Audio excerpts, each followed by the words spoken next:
Did Civil War rations shortages lead to civilian despair? Imagine living in a time when food is scarce and every meal feels like a victory. During the American Civil War, many civilians faced just that.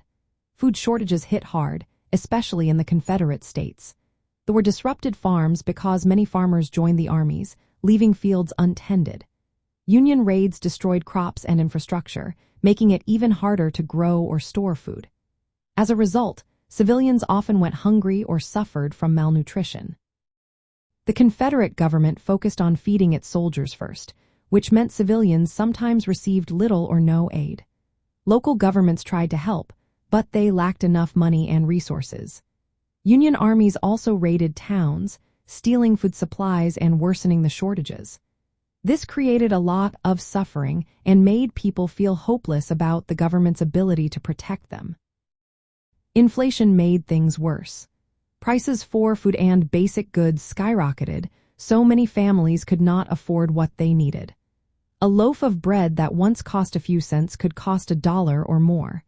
People had to make do with less, and some had to eat whatever they could find, even if it was poor quality or spoiled.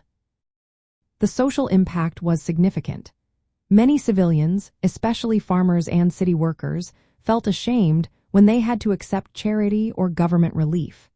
It went against their values of independence and self-sufficiency. Hunger also caused tension between soldiers and civilians because both groups fought for limited food supplies. Some Confederate generals even ordered raids to seize Union food supplies, hoping to feed their armies. But these efforts often failed because the Confederacy's own food situation was dire. Soldiers and civilians alike suffered from the lack of proper nutrition. All these shortages and hardships created a sense of despair among civilians, especially in the South. The destruction of farms, the economic struggles, and the constant threat of hunger weighed heavily on people's minds. Food shortages weren't just about hunger. They affected morale, social norms, and trust in the government. The home front was a tough place to be during the war, and the scarcity of food played a big role in shaping civilian feelings of hopelessness and suffering.